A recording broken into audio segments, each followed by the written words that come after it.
scare me. They scare me. All the drugs. Do you take drugs, Serena?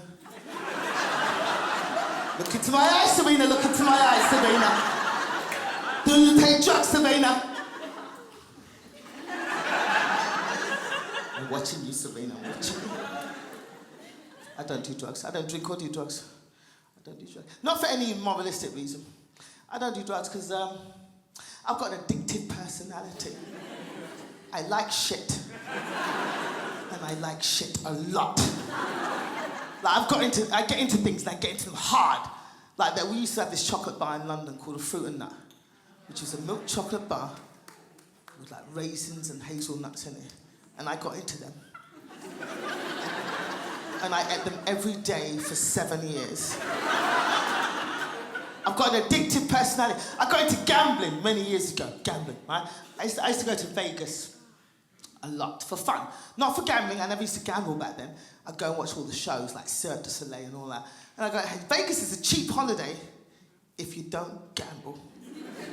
And I never used to gamble. I used to hang out and watch shows and hang out with my friends and stuff. And then one day, I was sitting in the casino area, just sitting by a roulette table, waiting for my friend to come down from her room.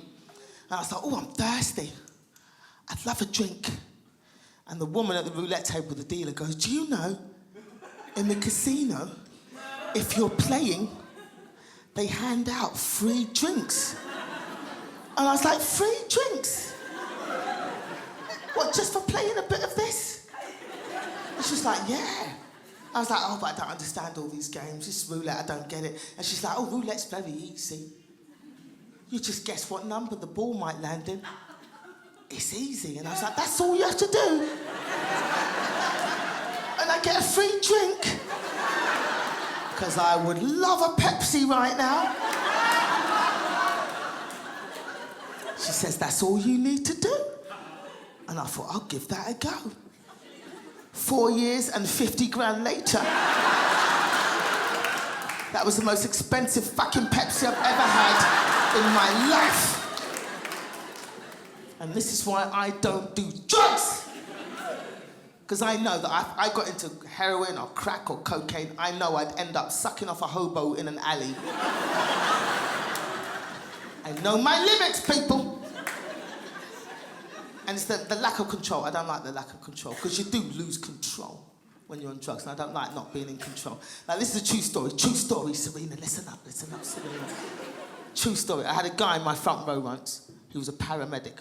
And I was talking to him. I said to him, what's the weirdest call-out you've ever had as a paramedic? And he said the weirdest call-out was a young kid, 21 years old, high on ketamine. Do we know what ketamine is, people? Special K. Ketamine is a horse tranquilizer. So this is how bored children are today. They're injecting horse tranquilizers. I don't know what they do when they're on this stuff. I don't know if they're skipping around the field naked with a saddle on their back.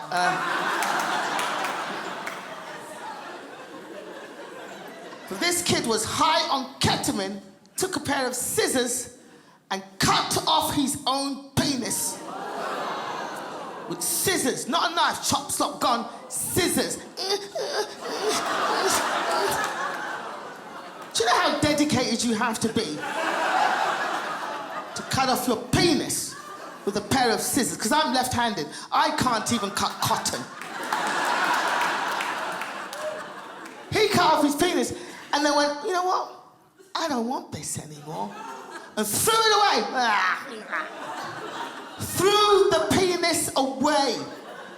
And this paramedic was called out to find the penis. That kid is lucky he got a white paramedic.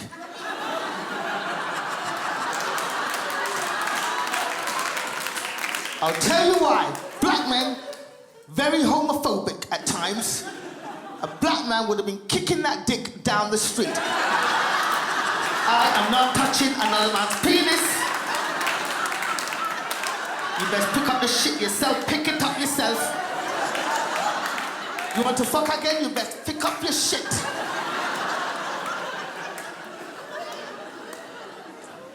And this is why I don't do drugs, people.